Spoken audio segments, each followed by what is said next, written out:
Hello, ladies and gentlemen, and welcome to the first official Unit Loss podcast. So, we've kind of done podcasts in the past in some sort of fashion. So, way back, we used to do a thing which was the weekly gaming news. So, we would just cover the weekly gaming news. Now, this thing would go on for ages and ages as we went over all the topics of weekly gaming news. And it was completely focused on PC gaming. Now we obviously do Hotfix. Now Hotfix is very specific to one kind of topic, which is fine, and Hotfix is always going to stay like that because some topics need detailed debate, and that's what Hotfix is all about. So there is a gap, Mr. Kirioff, and this gap is just a podcast where we just make a podcast, Mr. Kirioff. So what I'm going to say is, what the hell have you been doing this week? I've been playing Trials Evolution, which is quality, and of course I've been playing LoL, which is also kind of quality. And of course we did the live stream, didn't we, sir? We did the live stream on Tuesday, where Killing Floor got an outing again, which is rare to see Killing Floor about these days. It is rare. I think Killing Floor, it really deserves more attention than it got, because you got Left 4 Dead, and okay, Left 4 Dead went nuclear, and Valve made it, and all the rest of this. So yeah, it's going to get tons and tons of exposure.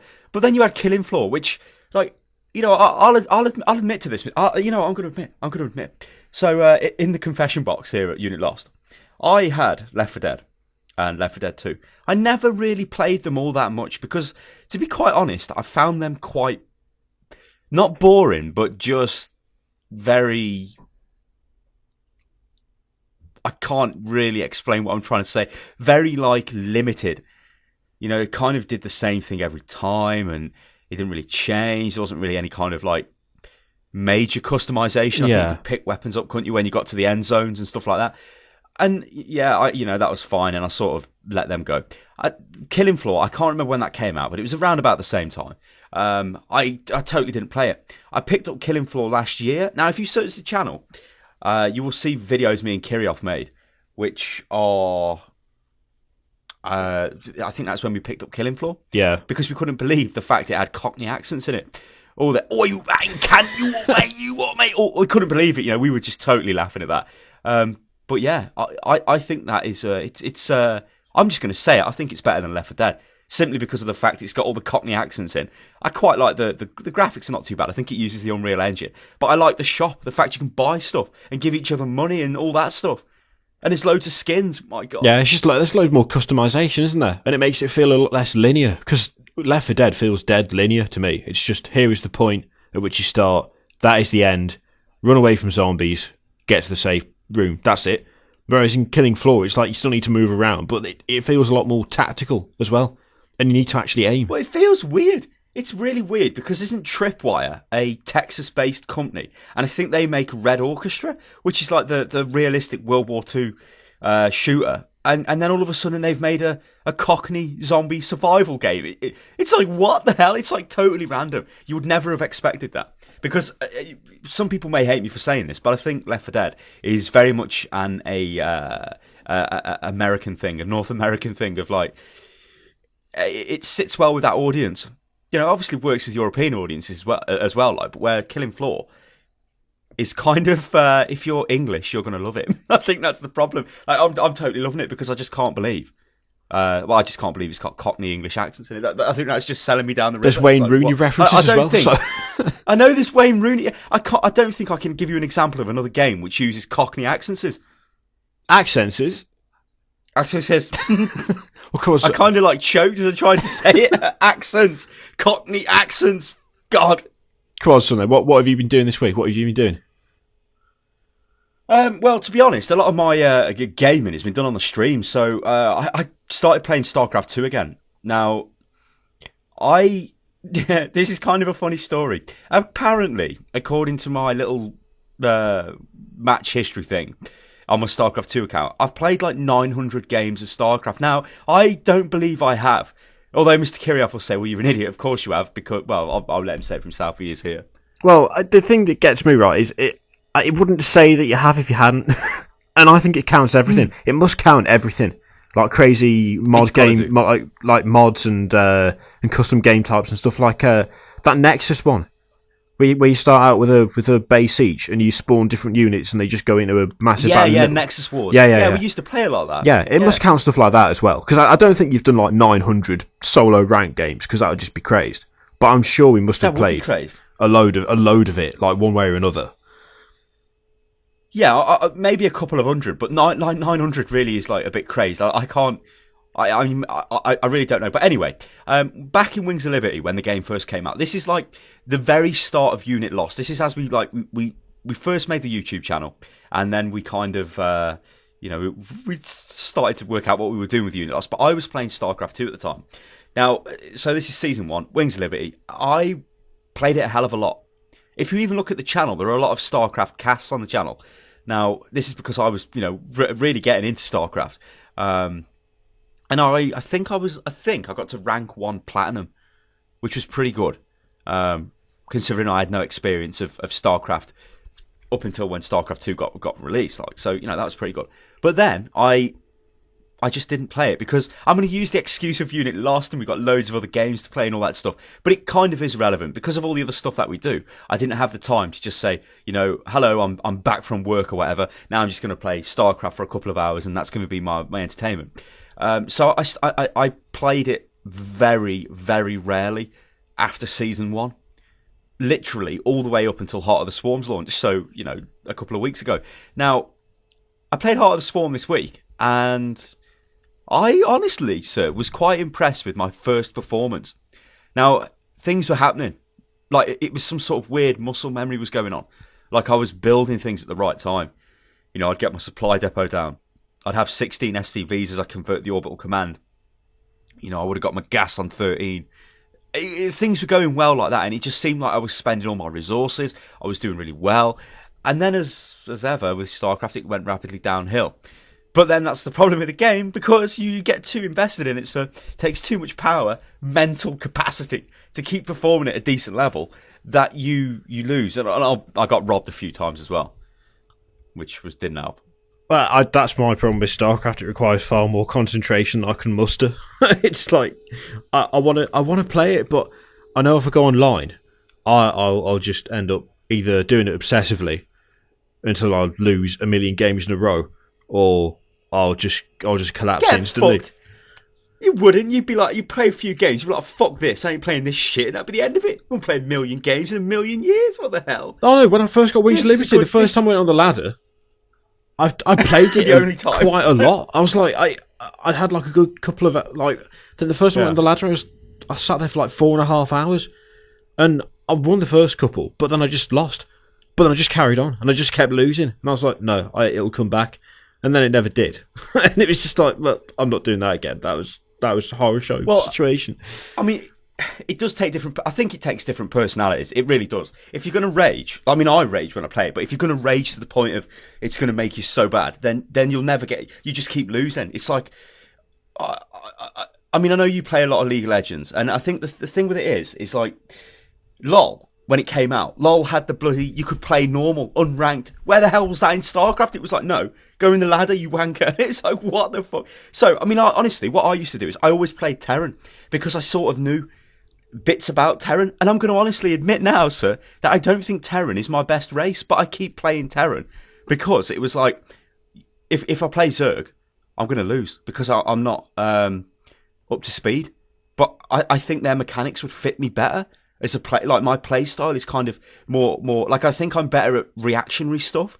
This might come back from, I was quite good at FPS games, and I'm, like in things like League of Legends, I think my strongest ability is sort of like landing skill shots and things that take like a faster reaction. I'm kind of better like that. So you would think if I'm playing StarCraft 2, I would play Zerg, because what the hell is Zerg widely hailed as, sir? The fucking reactionary race. What the bollocks? But I wouldn't do that, because it was ranked, and I would not risk going in with like more than a 50% chance of losing the game. So I'd keep playing Terran over and over again. It was fucking stupid, sir.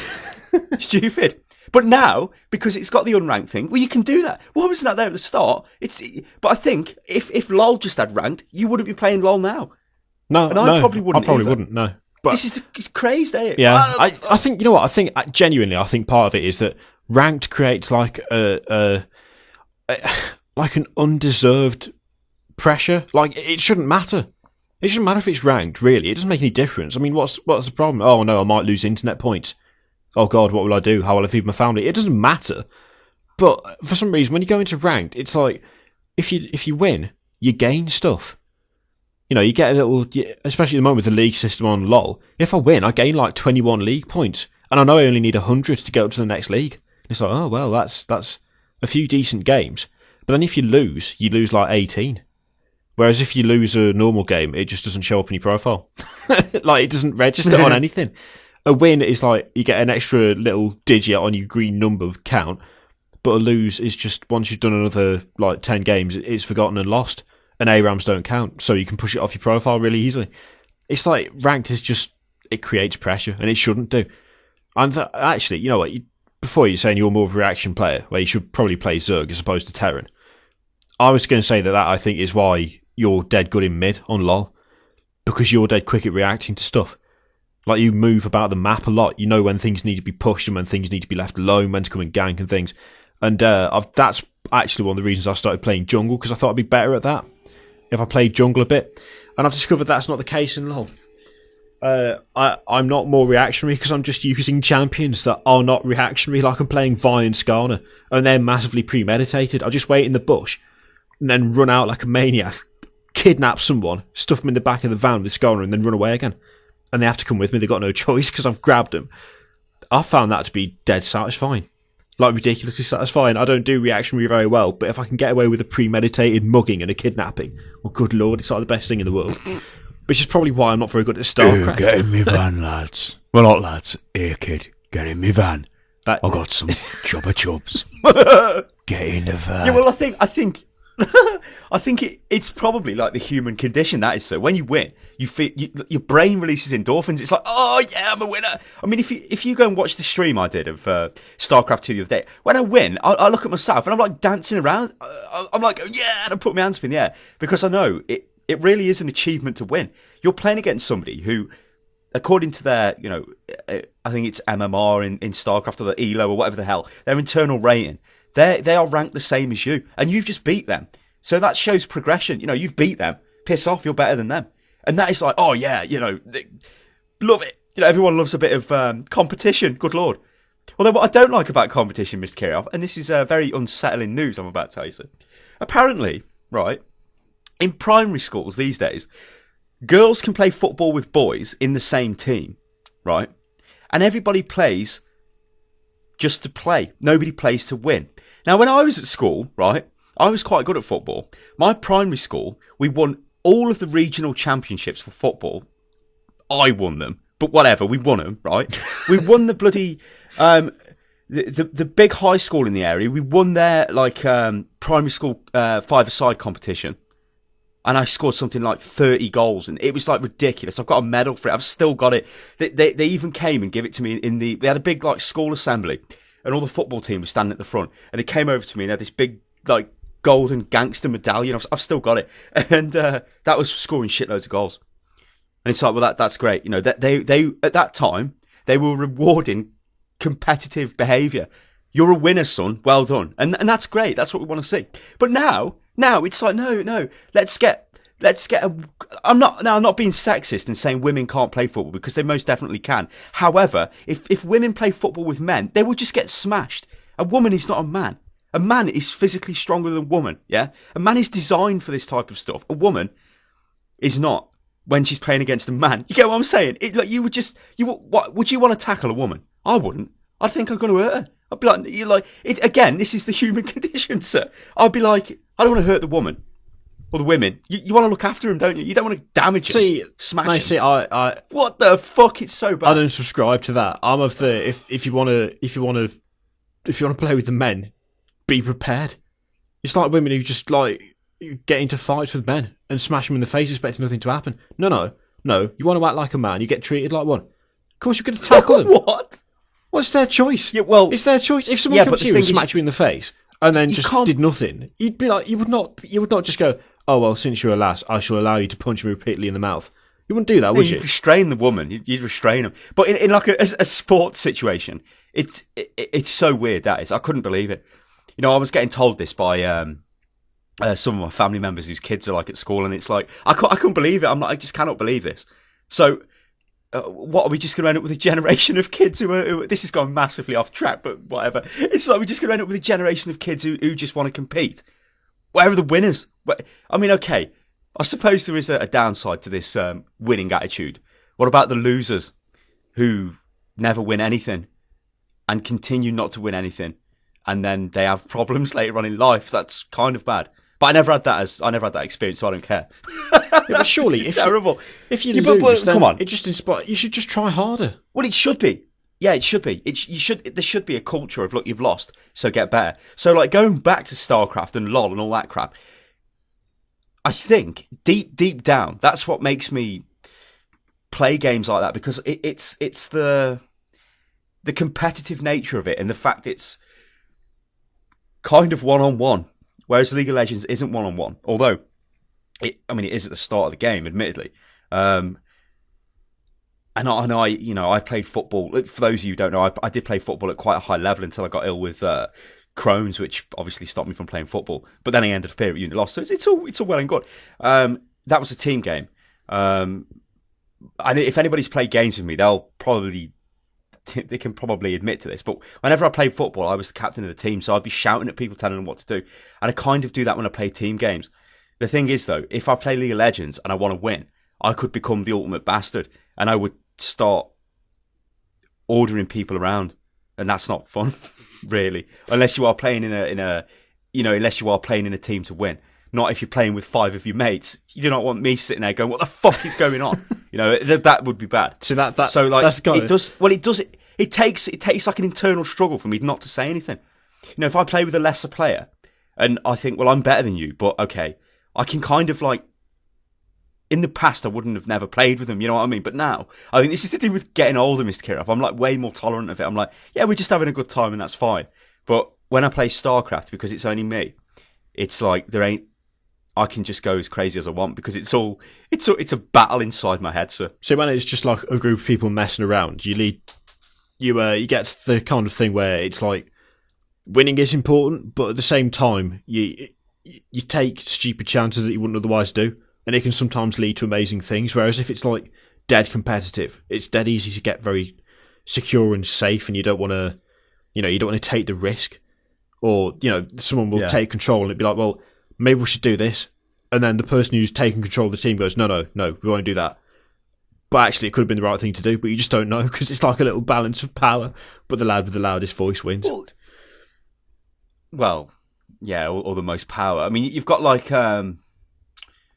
you can apply this to bloody MMOs as well. What role did I always play in every MMO? I believe, sir, you always went for tank. Why was that?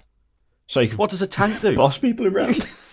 Exactly. It's like, so you can run and do whatever, everybody follows you, and it's like, this must be some sort of like I'm doing like some sort of crazy character analysis of myself, I don't know. But it's like that, I think that type of mentality is part of the reason, like I said, like I like, StarCraft that much, although because of what I do, I can't really commit as much to it as I like. So I have kind of problems with finer details, like build orders and stuff like that, and you could say the same with LoL. I would get like, maybe I wouldn't have the best idea of items I should be building at certain times. I mean, obviously I'm not a fucking retard, so I do know what I would be building, but little differences, things that are more of the theory crafting, high end stuff, maybe not as good at. But then really, like, when you look back at the stuff, does that really matter at the level you're at? Not really. What matters is not dying, getting last hits on minions, and reacting fast to certain situations. I think and then you can worry about the rest of the stuff. Because I think sometimes, from people I've spoken to, they worry too much about things that are not really relevant at the time. It's like, oh God, you've got this, you've got that. You need to worry about what you're going to build. You need to, what are your summoner spells? What is your build order in StarCraft? But really, if you can't get the very basics right, then why would you even bother worrying about that? But then I think there are different types of people who like to play with the stats, you know what I mean, and not really bother so much with getting all the mechanics, totally laid down. Getting like a high APM in StarCraft. If you've got a high APM, you're always doing something. You might not be doing the most efficient thing, but so long as you're always doing something, you're always building, you're always doing whatever, you're going to have more stuff than the other guy who might be following this beautiful build, which is going to get him to some sort of amazing attack. But when he gets to your base, you've got 50 more units than him. What's he going to do then? He's going to die, ain't he? You know, so that's like that's the thing I'm trying to get at. It's crazy. It's crazy. So I think my God, I always just went for. Well, in fact, no. I say always. I only really played like WoW in terms of traditional MMOs, and I went straight for healer. Really, well, no, I went straight for rogue, but then I went to healer, and I think that's almost like a kind of crazy psychoanalysis summing up as well. The healer doesn't really get that much attention, does he, in the group? Unless you die, in which case it's your fault, regardless of how many fires you stood in, or how many mobs you tried to peel away from the tank when you've got no defense whatsoever. But it's like I kind of like being the one in the back who, at the end of the thing, like at the end of the dungeon, would sit there and go, "Yeah, if I'd have not cast that heal, then we would have all died and lost, but we didn't because I was good and I did it well. So I'll just take my reward and leave quietly." Except for that one time where I completely... Do you remember that one run we did? Was it Strathholm? I know what you're going to say. Yeah, and you had the wrong healer. I had like... And I'm like getting smashed all the time. I'm like, what the fuck is going on here? And you're like, I don't know, man. I'd like... Then at the end, it's like, oh, God. Yeah, my hit was it like 8 ranks below what it should have been? I was using the wrong one on my hotbar. Terrible. But you didn't die, bloke. That's the thing. You never died. You did it for the challenge, bloke. Did it for the challenge. And I won. Yeah, but that's because I was cycling things like Last Stand and Shield Wall and all that efficiently. Yeah, but the thing is, like that. If you look at that, that's like people who are healers. You know, that type of mentality. Somebody who like wants to support a group. If you look at like a traditional MMO group, the tank depends on the healer. So the tank has the utmost respect for the healer. The tank might be viewed as the leader by the rest of the clowns who are DPS because they don't understand what the healer is. But the tank knows that he would not be the leader without the He would not be the leader without the healer. So it's like, yeah, there is respect there, and I think I don't know. Maybe it's a case of getting respect off somebody who is the boss, like who's the leader of that group. The tank and the healer basically have mutual respect, and they know the DPS are idiots. Yeah, that's pretty much what it boils down basically, to. Yeah, you just sort of so yeah. What else have I been playing this week? I can't even remember. I did play. You know what? I don't think I've actually played that much. I played, obviously, Killing Floor, Starcraft. Dota 2, that's what I played, Dota 2. So this is another thing, which is... I am enjoying Dota 2. And I think I'm enjoying it because it's new. Now, this is a weird thing, because I played League of Legends a shitload. I mean, I think me and Kiri have got about the same wins on LoL now. But Kiri's, like, kind of consistently played LoL. But I was like... Again, this is a terrible thing I do. I'm like massively like what's the word I'm searching for? Like I play something intensively, solidly. You fixate, don't you, on something, and then play it like massively for like a month, hammer it, and then sort of move on to something else again. Yeah, so it's like I played League of Legends fucking loads and loads and loads and loads, but Kiri's like kind of consistently played it. But Dota is very much like okay, like the base mechanics are arguably the same. I know there's things like you need to deny minions, you need to you can deny towers, you can give each other items, you have to buy a courier, you know, all that stuff. And the lane setups are generally different, and the jungle and the map's different, and the jungle's a very crazy place to go to, and there's secret shops and side shops and all this stuff. So there's a bit more. But I think the fact, because it's kind of new to me, and there are that many different champions or heroes, I apologise. There's a lot of variety in the play. Now, I've been playing a lot of, I think it's single draft mode, and I've been playing it with people on the live stream, which is twitch.tv/Unit Lost. Go and follow that if you haven't already, because, well, it's absolutely pure. And so there's always something different for me to do. Again, I guess the question is, how will I keep playing Dota 2 that much after I've played enough of the heroes to kind of understand what they do? Am I really then going to go to the next level and start playing it in a team? Or, you know, I think there are other problems as well with Dota. Like, there's not really a representation, or not one that I've seen, of my rank. You know, where in League of Legends you're in a league, you can see where you are. There isn't really any of that in Dota, I don't think. It's just, you just play games and it puts you against people who are similar skill level, but I don't think you can actually see what your skill level is. It's almost like Dota 2 is all of it is like LoL normals. Where like you've got your total number of wins. I think they are adding it though. Yeah, but I do think they are adding it in, but it's not in at the moment. Yeah. But yeah, you are right in what you're saying. So I mean, I've tried Dota 2 a few times. I mean, we've played it on the stream, and I think just because I play LoL as much as I do, and because I've played LoL consistently, like for God knows how long, since we started doing flanking, ranking, and ganking on the channel. I mean, how long ago was that? Last year or something? Oh my God. A year or something like that. No, that was... Yeah, it was like 2011. Wasn't it? So I mean, I've played it pretty consistently all the way through, and so I'm so used to the way it feels now that Dota 2 is just... It's just little things in Dota 2. Like, I don't mind the abilities and stuff. Obviously, I don't know what any of them do yet. So it surprises me when I get hit with something just because I don't know who's done it or what it is. But it's things like the movement and the attack animations, little things like that kind of put me off just because I'm so used to the other game. Although, the one thing that I will say that it kind of made me laugh. I was looking at the Dota 2 subreddit a while ago, and someone was asking about, I like League of Legends, well, I like Dota 2, what are the heroes like? And someone said, in League of Legends, every champion is supposed to be balanced, which means when one is unbalanced, it stands out because it's so much more powerful than the rest. In Dota 2, all the heroes are unbalanced because they've all got a massive ability that absolutely destroys everyone, and it's a case of using it at the right time and knowing when it's going to be used and getting the hell out of the way. And I thought, that kind of describes how I feel playing the game. Because it's like I'll be sat there and suddenly a massive nuke will come out of nowhere. Like the first time the guy with the ghost ship, what's his name?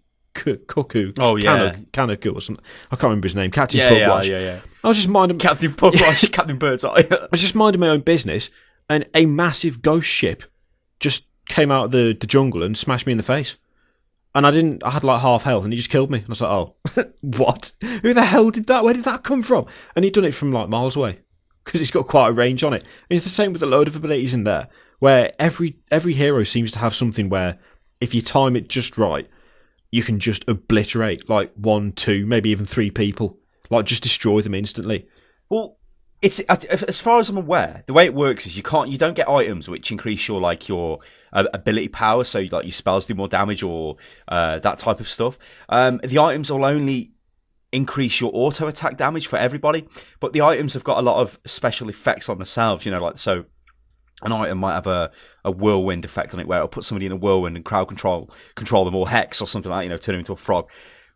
But the level thing is such a big difference in Dota where it is in LoL. If you are like a level 15 in LoL and a level 18 attacks you, you're not going to instantly be destroyed, are you? You'll have a chance to get away. Okay, you're going to take a lot more damage. In Dota, I mean, I've seen games where I've not died. I am now because I'm coughing today. I apologise. I've not died, so, and I've stayed in the lane all the time, and I'm like level 12. And some guy comes running past, and he's like level 20 or something. I'm like, what the fuck? And he just annihilates me with like one click. I'm like, what the piss? And I'm dead. So the spells and stuff, I think they get better as you level, as opposed to what items you've got. And I think you're very right. There are some. I think the guy's name is Lion. And I think his ultimate is just a massive nuke. He just blows one person away, and it's like, what? So, but one thing I will say about Dota is I think the team fights they sort of last a little bit longer than they do in League of Legends, where it's generally, you sort of know what you're doing in League of Legends, don't you? You know you need to kill the AD carry and the support. Yeah. And if the AP's pissing about in front, then you'll kill them. Or somebody, sort of strays away from the pack, then you'll kill them. And it kind of comes down to people who can like interrupt, so like, I don't know, I guess your tankier character might want to interrupt the AP assassin of one team before it gets to the AD, or something like that. Whereas in Dota, it's kind of like the fight doesn't go in and then end. It sort of goes in and comes out and then comes back again and then comes out. It's like this, it's like a strange thing. It's like a dance. And then somebody blows everybody away. It seems to be, like, whoa, Dota seems to be about positioning a lot more. Like, you can kind of reposition mid-fight, and it's possible to do it without getting nuked, whereas in LoL, you kind of need to be in your position straight away. I mean, there are some exceptions. Like, one of the reasons I like playing Jungle Vi at the moment is her ultimate. Just, you click on someone, and it goes straight to them and knocks everyone else out of the way, which, it sounds overpowered, but it's not as bad as it sounds. But, like, if you're out of position, you are going to be focusing on the AD carry anyway. So you can kind of disrupt things, but you're better off being right at the front of your team, so you can knock everyone out of the way to have them cleaned up as you focus in on someone. And but that happens in like the space of a second. As soon as you've done it, the fight's engaged, and if you're out of position, then good luck, you're dead. You're either dead or you're not doing anything for your team, and your team's dead. So there's not much chance to correct yourself. Whereas in Dota, there seems to be a lot of, oh, this guy's moved, I need to go over here. Oh, God. Is it Clinks, the guy who goes invisible, the little skull-faced guy with the massive ranged auto attack? Yeah. And it's like the fiery bow. You see him running away, but you know he's going to like start nuking you from behind if you don't grab him because he's gone invisible, and so you have to move around. And it seems to be a lot more, just a lot more coherent. You know what I think it is? There isn't. Yeah, I think there isn't really defined roles as such. Like there isn't really like an AD carry. This person is going to do the most damage. Like an AP assassin character, a healer, and a tank. There isn't really that. I mean, it's like everybody does a lot of damage, and everybody can kind of hold their own to some extent. This is where it really gets a lot different, when you compare it to League of Legends. But yeah, at the moment, I am enjoying it, and I will continue to keep streaming it because I'm still, I still don't know what half the bloody 90% of the heroes do, but I'm sort of getting there. And that's probably one of the things I kind of like it for at the moment, the fact you can play every hero. Whereas in LoL, and you know what, this is kind of the same with going back to the Starcraft thing and just playing Terran all the time. I played, I think it was Lux. I played, and I liked going mid. This is when I first realised that mid was quite an interesting role to play, because I always played like in a duo lane with somebody. And I was like, I've got enough IP now. I can buy a new champion, so I'll buy a mid champion, and then it kind of carried on. Now I don't really have a lot of champions on LoL. It's kind of weird considering how many games I've played on it, but I've got a lot of mid characters, and that's it. If I go ranked and I can't go mid, well, I'm not very happy. I mean, I can obviously play the other roles. I could play like a Leona support, or I could play like a Vayne AD carry, or I could possibly go top with somebody like Gragas or something like that. But that isn't my best role. You know what I'm saying? It's like all my eggs are in that one basket, and it's because I haven't really had the chance to really play the other roles that much. Now, okay, the people that we play with, or I did play with, they kind of had their set roles anyway, so they want to be AD carry or top or whatever. So it kind of worked out okay like that. But I do think that because Dota gives you all the champions, all the heroes, you kind of can go anywhere much easier. You're not really restricted to the one role. You don't sort of find yourself locking. I don't think you find yourself locking into one specific thing, do you? I mean, the few times I've played Dota, I've ended up mid, bot, and top in one capacity or the other, either supporting or being the damage dealer. So it's like already I've pretty much done everything in that apart from jungle, and I don't even know how you jungle in Dota because I've never seen anyone do it. I'm assuming it's possible, but I've never seen someone like start out jungle. Whereas but it's very rare. There's only a few heroes who can do it. I think Enchantress can do it. I think Axe can do it. But beyond that, I don't know. I've never seen anybody do it. I've seen a couple of streamers do it, but yeah, like I say, beyond that, I don't fucking know. I apologise now for the insane amount of noise that suddenly happened. I don't know what's happening next door, but oh my God. I don't know. I can't hear it. I can't hear it. What the hell? It might appear on my audio, but we'll get rid of it. We'll get rid of it. It's just background noise. I think they're drilling again. Next door. It's dead funny, right? I know what the problem is now, because I've seen. I've caught a peek when I was out in the garden putting something in the shed the other day. They had cavity wall insulation put in their spare room, just like joined to our spare room. There's an issue with this. You shouldn't do that in these houses because they're like full of concrete. It causes horrendous condensation and damp problems. And the other night we got woken up by the sound of like rubble crumbling to the floor. And we were like, rubble? What the hell is that? What the hell? And we worked it out. The inside wall of their spare room got soaked, and the plaster just like collapsed, like completely. It just died. And I was out putting some stuff in the shed, and I saw one of the next door neighbours go in and open the window. Massive cloud of dust came out the window, like just sort of pinky red dust from plaster, just billowed out. And I was like, I'm sure the baby lives in that room. And yep, I could hear the baby crying. It's like, oh my God. So they're definitely trying to get what they're fixed. weirdly. Oh, sorry. There was a fire up my street this week. So I can hear sirens going off. I'm like, what the hell? So I look out the window. A fire engine comes past, right? And I thought nothing of it, right? And then I heard it again. I'm like, why? What is going on? Another fire engine comes past. So at this point, I'm like, I'm going to find out what's going on. So the fire engine had literally parked kind of... There's a road past my house, and then there's like three or four houses down. The fire engine's parked, and another fire engine, and then another fire engine turns up. I'm like, what the hell is going on? There was no visible smoke. Like, you would think that this was some sort of inferno going on, right? But there was nothing. I'm like, what's going on? And they start going into this guy's house. And then a copper turns up, and then a bloody ambulance turns up, and all this stuff. Well, it turns out that after all this kerfuffle, that nobody was actually in the house. What had happened is some bloke was grilling a chicken, and he went to the shop while he left his grill on. Oh, God. And it smoked out of the back window. The next door neighbour thought the guy's house was on fire, so called the fire engine for the fire service. So they sent 3 fire engines. Wait, so there wasn't even and a they just fire? turned the grill off. No, Oh it was just like when you burn something in the grill. So there was nothing.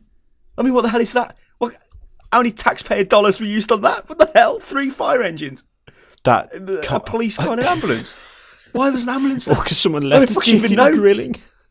Try and resuscitate the chicken. Clear. Mind you, I mean, when my mum and dad had a fire at their house, this was like when I was like 5 or something. My dad was stripping the paint off the windowsill, using a Bunsen burner, like one of the chef's ones. Yeah. And he was burning the paint off. I don't know why. I didn't realise that was a thing. But he accidentally set fire to the window frame, and so he had to call a fire engine because he couldn't put it out because it went up proper. And they sent 3 fire engines to that. And they got there and they were like, okay. They just got a fire extinguisher out, took it out, and then had to go back and send the 4th one back because it wasn't needed. It's like, hang on. They sent 3 because your window frame was on fire. What? Why would you do that? And they said, oh, well, apparently it's standard. They always send 3. What size houses are they expecting people to be living in? How many fire engines are actually in the area? This is the thing. What happens if there's 2 fires? 2 different locations. What happens there? Someone's house is going to burn down. I'm pretty sure the local fire station here has got, I think it's got 2 fire engines in it. The one at the next town is quite big. I think that's got like 5 in it. But still, like, that would be 5, 6, 7 fire engines to service like about 200,000 people or something. What the Christ? I don't know. Whatever. Anyway. I also got a new monitor this week. Now, this was a fucking right dilemma. So I ordered. For those of you who don't know, I had a 24-inch Samsung monitor. It was a really cheap monitor, and I've had it for about 2 years now, and it went bad. It went really, really, really bad. So half the screen went fuzzy. I don't know why this happened. It just happened. And it like totally lost its brightness control. So it was like maximum brightness. And then it went yellow. So I fear that was the death of the panel. There was no way it could be saved. So I needed to get a new monitor. So I was looking around for ages for new monitors. I'm like, shall I just get a cheap one? I even went, Mr. Kirioff, to PC World, which hilariously, while I'm in PC World, a bloke approached me and said, what do you need? What are you looking for, sir? And I said, I'm looking for a monitor. Like, I'm looking at the monitors. It's like, what the hell would I be in here for, you fucking knobhead? And he goes, can I ask what you're buying the monitor for? I said, it's for producing graphics, for gaming, for video production, and I'm reeling off all this stuff to him. He went, so you're self-employed, are you, sir? I said, yeah. One moment. So he walks away. This other guy comes up to me, this fat guy with a greasy hairdo, with a cheap suit on, gives me a fucking business card, a PC World business card. I'm like, what? He's like, yeah, okay, we've got these monitors available. And then he says, this monitor over here is really good for business use. And I thought, what the hell is business use, you stupid bastard? And it was not very good for business use because it was like £140 bloody... it was this LG really cheap TM panel monitor because I obviously know about monitors because I was looking at the fucking research. I'm like, no, you've got to be joking me. So I left the shop. But that's how desperate I was getting. And then I thought, you know what? Maybe I should just get a slightly better monitor. One that I know is going to kind of be okay. And years ago, I bought a BenQ monitor. I think you've got this, haven't you, Mr. Kirioff? So you can attest to his... Oh, it still lives. It lives on. It's like, how old is it now? Like... I must have bought it in 2004, 2005, something like that. It's getting on for a solid decade, and it's still going. The lad. Oh yeah. So it's an LCD monitor. I think it's 20.1 inch or something. I paid hundreds and hundreds. I think I paid about 500 quid for it right at the time, which was crazy. But it was like, oh yeah, this is amazing. So I thought maybe I should go back to my BenQ roots because I know they make monitors that do not die. So after a shitload of research, I decided to get the BenQ LX24111T, which is the worst monitor name ever. And all of the BenQ monitors have got stupid names, which is one of these 120 hertz gaming panels. Now, this one actually goes to 144 hertz, so it means it refreshes 144 times a second as opposed to 60 times a second like every other normal monitor does. The only downside to this is it's a TN panel, so they don't have the best colour reproduction. Like an IPS panel is a lot better for colour, but generally they have ghosting and all that type of stuff and input lag. This monitor is like so much better than my other monitor. It's crazy. And like I was saying to Kiri a couple of days ago in TeamSpeak when we were talking about it, it's one of them things where I was a bit skeptical. Like, I'm not going to be playing all the games at 120 frames plus a second, so I'm not going to get any benefit from it. That's what I thought. But that's not really the case because you don't get any screen tearing. So because the screen refreshes at such a faster rate anyway, even if you're not sending enough frames per second to the screen for it to run at 220 frames a second, you don't get any I guess the best example I can give you is if you imagine a soldier standing in front of you, yeah, and you're trying to shoot him, and he sort of runs to the side and then starts firing his weapon as he dives better. So he dives, right, and as he dives forward, the top half of his body becomes disconnected from the bottom half, only for like a split second, then it's suddenly there. That's screen tearing. Now, you can get rid of that if you use VSync, but VSync limits your FPS. I know this is getting a bit technical, people, but VSync limits your FPS to either, 60, 30, and it drops down, so you can't have 45 FPS. It'll say, no, you're running at 30 FPS, which is obviously pretty bad. But because this monitor refreshes so fast, you don't get any of that. And using Windows, it's so, it feels dead smooth, massively smooth. It's almost like going back to the old days of the CRT monitors. It's dead smooth. And I look at the other monitors I've got, and they're really shit. They're blurry. I move windows around, and it's my God. I mean, I can literally grab a window and move it around the screen and still read the text on it, which is I can't do that on my other monitors. So I think if people ever say it's not worth getting a 120 hertz monitor or 144 hertz or even above that, I would say that it is worth it because the difference is really noticeable. Really, really noticeable. If I show Kiri this, he'll be like, fuck, buy me one of these monitors. So I ain't showing it him. I'm already getting proxy jealousy despite the fact I ain't seen it yet. It's I've got nothing. It really is. There's nothing wrong with what I've got, but it's that thing anyway when someone, gets something new and it's amazing. It's the best comparison, it's if you've always had a medium range computer and you play games on medium, and then you go to your friend's house and he's playing freaking Battlefield 3 on Ultra, and you sit there and you're like, but what? Mine don't look like this.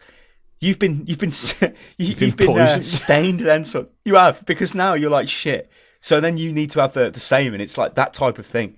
It's very weird. So yeah. Oh, you know what? Actually, speaking of Battlefield 3, son, Battlefield 4's been announced. The website's up. Oh, what? How many? I don't care. I was on Twitter the other day and I said, "Oh, Battlefield 4's coming out. I don't give a fuck." Does anybody give a fuck? And well, the responses I got were no, basically. I can't even explain why I don't care. It's because I don't care about Battlefield 3 because it wasn't quite as good as Bad Company 2, although I don't know how. So it's just indefinably not great. Well, I'll tell you why. Because it had no destruction, which is an absolute joke. So in Bad Company 2, I mean, you could fucking blow the map away. You could blow the buildings up. You could collapse the buildings on people intentionally to bloody kill them all who are hiding in the building. So the maps were dynamic, so you weren't always sitting in the same fucking little area sniping away like a bitch because your house has been fucking blown away. Because I can't. What was the map? Oh god, what was the map called? It was on I think it was by the coast. and it was kind of like a Middle Eastern town. Oh and shit! It was dead good. Was it like on 2 levels? There was like a street down the bottom. Yeah, it was on 2 levels. Yeah. I cannot remember the name of it, but that was good. That was a good map. The other one as well, the snow map. Sort of kind of on a map, like on a cliff. Oh yeah, where you parachute in. Yeah. I remember. I've big got good memories of that. Largely because I remember. I think it was. Was it us and Toy Town or someone, and we were in one of the houses, and we were trying to blow people away from upstairs, and then I ducked behind cover, but then there was no cover because a tank blew the wall out, and I was just stood there like an idiot, and I got shot in the head. That was quality. I never experienced that in Battlefield 3. That whole thing of my cover's disappeared. That once. It just didn't happen. And the thing of like going into a building and holding it down, locking it down until the building collapsed. It sounds kind of stupid, but it really made the game a lot better. Like in Battlefield 3, what was the destruction? The destruction was... I can't even give you an example of any kind of meaningful destruction in Battlefield 3. You couldn't... And the excuse they gave was, oh, no, this is fairer. This is a more balanced game. You can't blow up stuff. But we'll make bits of the wall fall off so it looks a bit like it's been destroyed. But yeah, it's not really destroyed. Really a major letdown. And you know how much I was looking forward to Battlefield 3. Because, Battlefield 2, whenever that came out, and then Bad Company 2, Battlefield 3 was years after that. And graphically, it really does look really, really good. I mean, it's up there with some of the best looking games out at the moment. Technologically, though, it's like a step backwards. Well, I played it. Yeah, it was. I played it at not Eurogamer, one of the Insomnia events. First time it was on in the UK, I think that was. Yeah. And I remember we actually played it. We played it against some people and we thrashed them and I came top because I was gagging for it again, like competitive madman. Yeah, come on, let's do it. But then when I got it, I did play it quite a bit, and obviously I made the How Not to Be a Noob on Battlefield videos, and they are still, it really annoys me, but they are still the most viewed videos on the channel. And then I kind of just I was never really in love with it anyway. This sounds weird, but I never really was. I wanted it so much that when I got it, I was a bit. I wasn't disappointed. This is really hard to explain. I wasn't disappointed because I thought I still think it's a pretty decent game, but it is not an advancement from Bad Company 2. Battlefield 2 is better than Battlefield 3 because arguably they're the same game. They've got the same level of destruction, and in Battlefield 2 had better maps as well. Battlefield 3 is like, hello Metro. What the hell was that? 64-man Metro meat grinder. What a stupid mode that was. Oh, God. It really annoys me, Mr. Kiroff. And as far as Battlefield 4 goes, because it's come out a fucking year after Battlefield 3, I'm like, fuck off, this is a Call of Duty job. It feels like it's going that way, don't it? It feels like it's just going to end up being every year you get a new Battlefield and they're not going to be any different. I mean, what can Battlefield 4... How is it going to be any different? Yeah, It's going to look the same. The logo even looks the bloody same. They've just put a 4 on the end of it. Unless they're going to introduce the same engine, like massive amounts of destruction, then I'm not interested. And I bet they won't, because why would they strip it back for one and then bring it back for another? Well, I wouldn't put that past them, but you've got like... they're bringing back the Commander mode, which was in Battlefield 2. Where was it in Battlefield 3?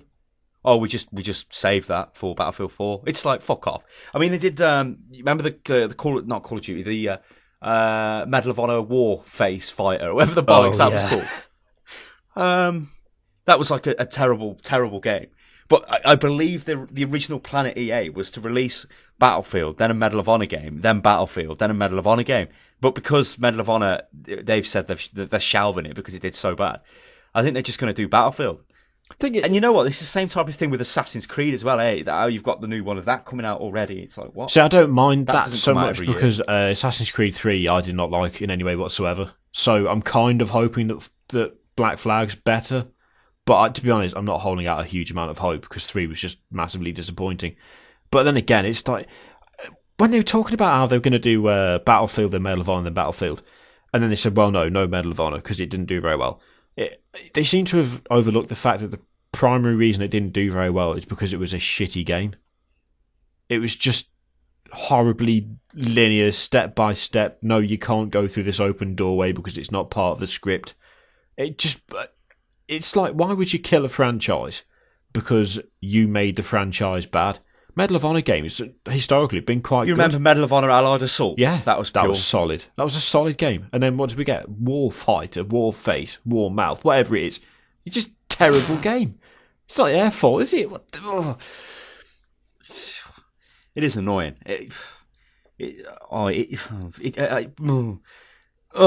Anyway, what else have I got? Well, yeah, Steam have released an early access thing now, so you can actually buy games that are in alpha and play them before they're released. Now, I'm kind of looking at the page now, and Armour 3's on there, so I've got Armour 3, but... Oh, and you have as well, Kiri. But the reason why we've got this is because it was such a deal. Because that's going to go up to $29.99 when it releases. And Armour 3 is a game I really want to get into, if I'm honest. I think this is something to do with getting a bit older. But I want to get into that, or start playing that and do some content on it or something. But there are a lot of other games, like there's that Cabal Space programs on here. Starforge, I think I've actually made a video of Starforge. Prison Architect. So, I know there's this massive debate with people saying pre-ordering games is bad, especially prominent YouTube channels and media outlets. I agree with that mostly. I think this could kind of be something for a hotfix episode, but I don't mind this early access thing because you're kind of still helping them in their development phase and you still have access to the game. Whereas if you go straight up pre-order like the next Assassin's Creed, you're not getting anything from that. But I have seen crazy shit going on this week with BioShock Infinite. So Green Man Gaming, I pre-ordered BioShock Infinite off them about a month ago now. And they gave me BioShock 2, and something else. I think it was Civ or something. It may have just been BioShock and BioShock 2, I don't know. But to me, 3 BioShock games for I think it was £21. That's a fucking good deal. So I'm like, yeah, that's definitely worth it. Okay, it's a pre-order, but that is still worth it because the game is going to be $29.99 in the UK when it releases. So I need to get that now. Then this week, I've seen that what they're actually doing is they're giving away 2 games and XCOM as well. Now XCOM is quite a good game, and XCOM's like £30 anyway, and they're giving that away as well. It's like, hang on a minute, you can't honestly say pre-ordering games is bad. If you don't have XCOM and don't have the previous BioShock games, you could now go and pre-order the new BioShock and literally get 3 other AAA games as well. I mean, that's a really good deal. Yeah, I think the pre-ordering thing, I think it's because people have got burnt and they're now sort of just doing a blanket statement, I'll never pre-order. But if you do your research, if you know what you're looking at, and if there's something as mad as that, I mean, BioShock Infinite and all of that, knock yourself out, do it. You're never going to... It's very rare something with that much sort of monetary worth goes for so little cash, isn't it? It's just ridiculous. No, it is ridiculous. I've just noticed something, son. I've just noticed something. Hello. The early access list on Steam. I can't help but notice that the War's Ed isn't on there, and yet the War's Ed is back on Steam. That game's not out of beta, is it? So why is it not part of the early access program? Deserves to be burnt. But yeah, go back to the pre-order thing. Like, right, don't pre-order a game. Don't go and pre-order things like Assassin's Creed just because you want a special knife. Dead Space 3 because it's going to give you a special skin and all that stuff. That's stupid, yeah? Because then when you get the game might be shit because you haven't had a chance to read the reviews, yeah? So the very best time to buy a game, if you're totally unsure about the game, and if there isn't some insane pre-order system which is going to give you loads of other games, and these are games you actually want, and these are games that there are reviews of already so you can check them out before you get them, then like the best time to buy is literally in a sale. Like if I wanted to buy what was cheap, oh my god, something was cheap the other day, Far Cry 3, that was it. So Far Cry 3 was, I think it was £15 on Steam. Now that's the best time to buy Far Cry 3. Not pre-order it, not buy it after launch, which is the worst time because you've got none of the pre-order bonuses. As shitty as they are, you're actually going to get less. So you're giving it a couple of months. I think it came out in like November, December. It came out the end of last year, I think. Now it's a really good time to buy it because it's literally 50% off, and you can see all the reviews. You can see everybody liked it, and it's a decent game. You can pick it up. That's great. But when people just, like you say, put these blanket statements over, don't pre-order a game, that's not entirely accurate. And I've also seen people who are like, well, if you're not going to pre-order a game, how's that any different to backing a project on Kickstarter? Well, it kind of is a bit different because Kickstarter is the more, like, as you're helping the project, grow. The more you give to it, the more the project will have. Whereas with Battlefield 4, if you pre-order that, you're not doing anything. You're just going to get access to a map pack, probably, like they did with the Battlefield 3 limited edition. And, of course, the other thing as well is that if you back a project on Kickstarter, the chances are you will get more information about the development of the game than if you just pre-order something off a big publisher.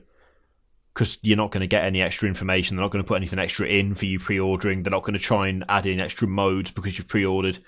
The game will be exactly the same as if you didn't. And these things with their pre-ordered tiers as well, like reward tiers for people pre-ordering stuff. Yeah. Those are bollocks. They just are. I mean, how many?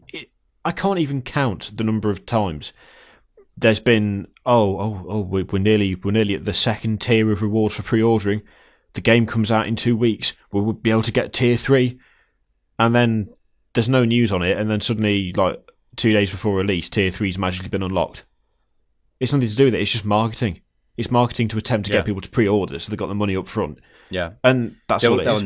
They will never ever not fail to meet the goals on Steam. They'll never fail because you can't see the stats, and the stats could be falsified anyway. As you say, it's just crap. It's marketing, and that type of stuff is irritating. But even so, I think, isn't it? If you buy BioShock Infinite, you get XCOM on Steam. That's why I think Green Man Gaming now offers, like, BioShock, a couple more games, and also XCOM, because it's trying to, get the one over on Steam, like a game of one-upmanship. It's like, yeah. We could talk about it for ages and ages and ages. I think it's it is a strange thing, because if you think about it, you're just giving a company your money for something you don't actually have. They put it in their bank accounts and earn interest off it. That is pretty much it, isn't it? Why not keep it in your bank account and earn interest off it? It's mad. It's totally mad. I know some people have that thing of, Crazy. I must play it on the day of release. I mean, I know that's a big part of some things, but it's like, I think also, you got to look at what the game actually is. You don't get to play, say, Battlefield 4, you don't get to play that on the day of release. What exactly are you going to lose out on? Really?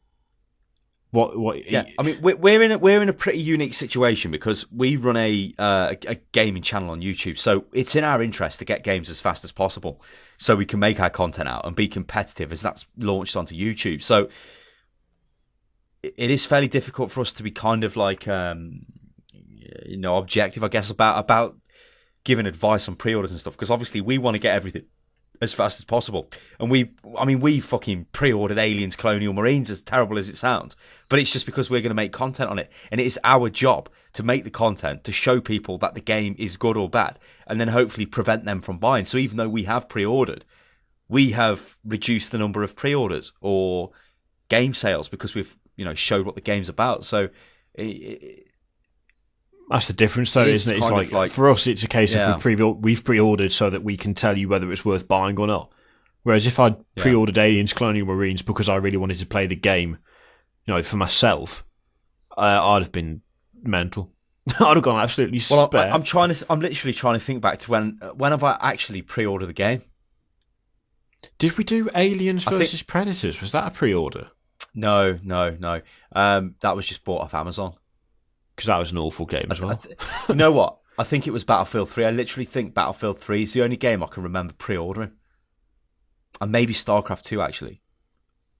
Because I didn't even pre-order things like, World of Warcraft, or even when I played EverQuest, like the expansion. I don't think you could actually pre-order the expansions for EverQuest. But, I never... Yeah, like I said, let's just forget about the pre-ordering thing, because we could just go on for ages about that. Good Lord. I'm trying to think what else has gone on in the week. I think there was that crazy video with somebody had ported bits of Doom into Gary's mod, and it looks insane. What was that? Have you seen it? Yeah. Oh my god, that was really odd. Yeah, it looks good though. Yeah, but it looked good. Oh my god, it just seemed like such a weird thing to do. I mean, hats off, it does look good, but it's like, who came up with that idea? What? I've got what was this? Oh yeah, Elder Scrolls Online. So, They basically said, we've put a first-person mode into the game. Now, I'm going to be brutally honest with Elder Scrolls Online. I've not really been following it. I know there are a lot of YouTube channels that do information on it. I think Force Strategy does a bit of a podcast. I think it's got Jesse Cox on it and people like that. And they kind of talk about it because they're looking forward to the game. I'm not looking forward to the game, but I kind of want to play the game. And this is probably down to some sort of MMO withdrawal symptoms I'm suffering from. You know, having not played an MMO for quite some time now. It's kind of weird not playing an MMO. This sounds really stupid. But I'm like, yeah, I don't mind. And obviously I can make video content on Elder Scrolls Online. But it's not like, yeah, it's weird.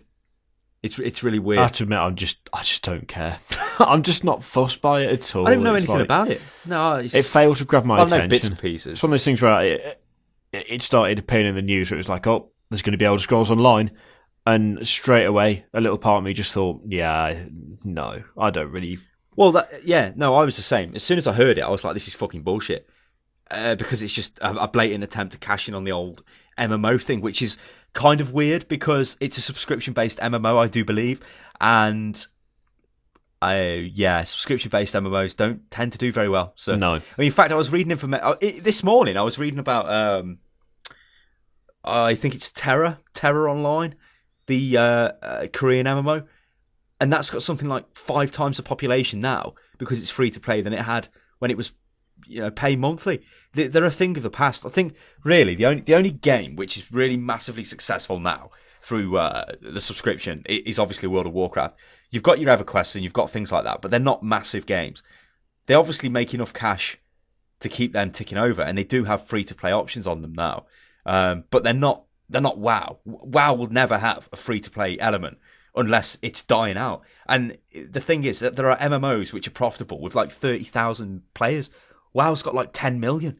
I mean, it's going to take some time for it to get down to 30,000, ain't it, sir? Yep. You know what I mean? Yeah. It's like, well, it might even have less than 10 million now, but it's still millions. It's got to be over 8. Surely it's got to be over 8 million. I think it went up, didn't it? With Mr. Pandaria, boosted up Pandaria. Massively through Mr. Pandaria, which I have to admit, It's meant to be pretty good. Mr. Kirov wants to play it. I don't like WoW in the every time something new appears in it, a little part of me goes, maybe we should check that out.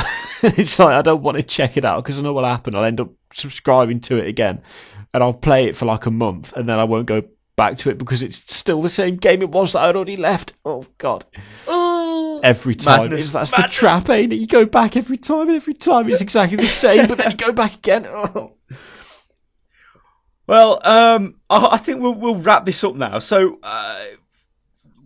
anything you want to say about the channel this week and what we've been doing? Well, I have to say I'm massively impressed with how much it's growing at the moment. I've got to throw that in there because I think was it Friday we were at like 14,200 subs or something, and it's gone up by like 200 since, which is quality. And we're at 40,433 now. Good Lord. I'm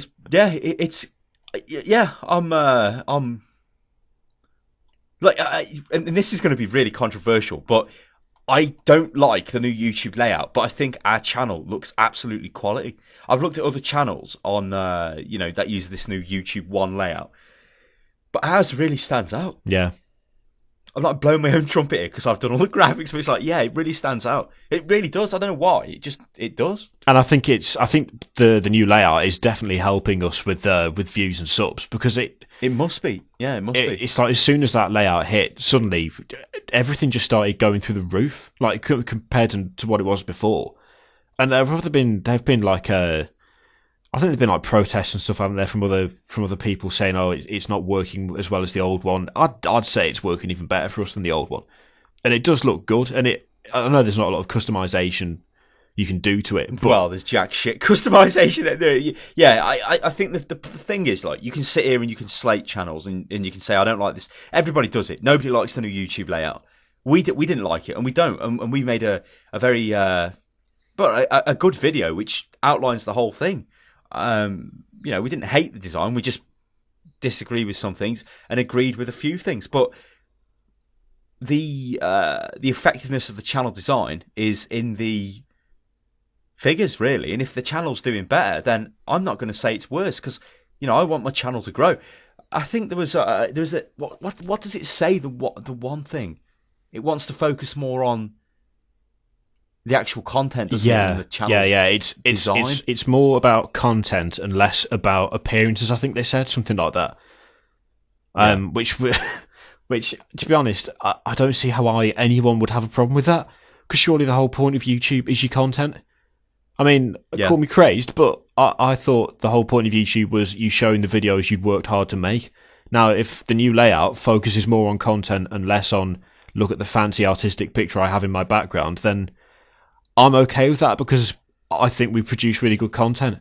And obviously, if people disagreed, then we wouldn't suddenly find ourselves getting loads of new subs and more views. So, more power to it. Exactly. I mean, YouTube's got, it's had some strange things in the past. I mean, do you remember when there was the whole sub for sub craze thing that was going on? And but I tell you what, a lot of big channels were built off that. Where if you had a channel in your other channel box and you subscribed to, if you went to some guy's channel and he had 10 channels in his other channels box or whatever he's got, and you click subscribe, it would open a window and it would say subscribe to these channels. So you click subscribe and then subscribe again, right? But the second time you click subscribe again, it's actually asking you if you want to subscribe to all the other channels as well. So you would be. So all of a sudden, you think you subscribe to one channel, but you subscribe to 10. And it was like some fairly big YouTube channels you may well know of at the moment took quite a big advantage of that. And that's kind of like, that's artificial, Mr. Kirioff. That's not really a subscriber. But yeah, weird. So there's a lot of weird things that goes on with YouTube. I remember as that died and they made it more clear who you were sub to and what your sub to channels were doing. The number of channels I deleted from my subscribed list was astronomical because it was like I just accepted it every time. It was like, yeah, okay, fine, yep, sub me up, that's fine.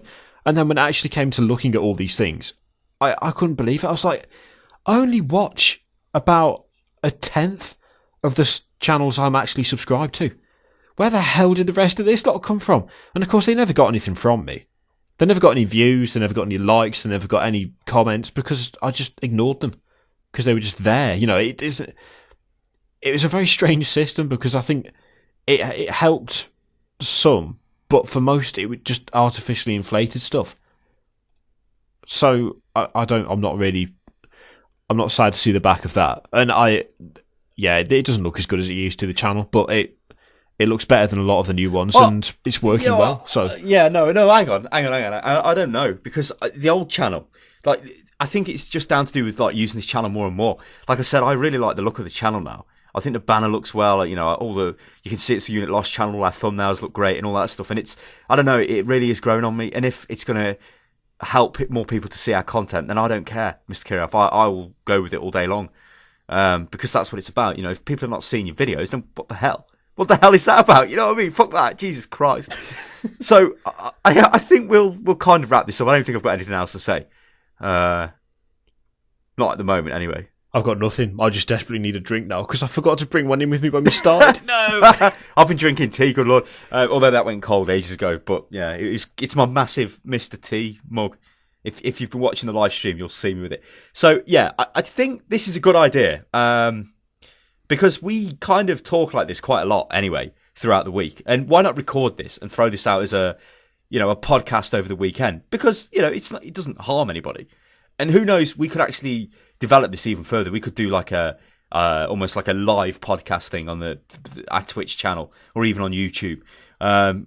Maybe get some guests in or whatever. Because I think this is very much like it's a laid back thing and we can just say what we want. Okay, it's a bit random, but that's what podcasts are all about. And yeah, so don't think we're not doing hotfix anymore or any of that because we are. Hotfix is absolutely pure and it focuses heavily on one topic where we break it down and have a heated debate, Mr. Kirioff. Whereas this, I think, what are we going to call it? Are we calling it the Unit Lost Podcast or are we going to think of something snazzy? It'll be Unit Lost Podcast to begin with. Yeah, we'll have to do some market research. Find it. Yeah, and as far, hang on. As far as I know, what's going to happen. Oh God, can this go on iTunes? Well, no, because I'm too lazy. It may go on iTunes, but I can't promise anything. And we're a fucking YouTube channel, so it's going on YouTube, sir. Yeah, and also iTunes is terrible. Yeah, no, I don't use iTunes anyway, so I wouldn't even know how to do that. But there you go. And don't ask me to provide a fucking MP4 or something, you bastards. Well, it might be an MP3, wouldn't it? MP4's an MPEG. What the hell? I don't even know what I'm talking about anymore. So, listen. We'll subscribe, do a funny dance, and all that stuff. And make sure you follow us on Twitter. I'm at Unit Lost Gaming and Kiriof's at Kiriof. And hopefully we'll be back next week for some more crazy Unit Lost rambling. We'll catch you next time. Toodaloo.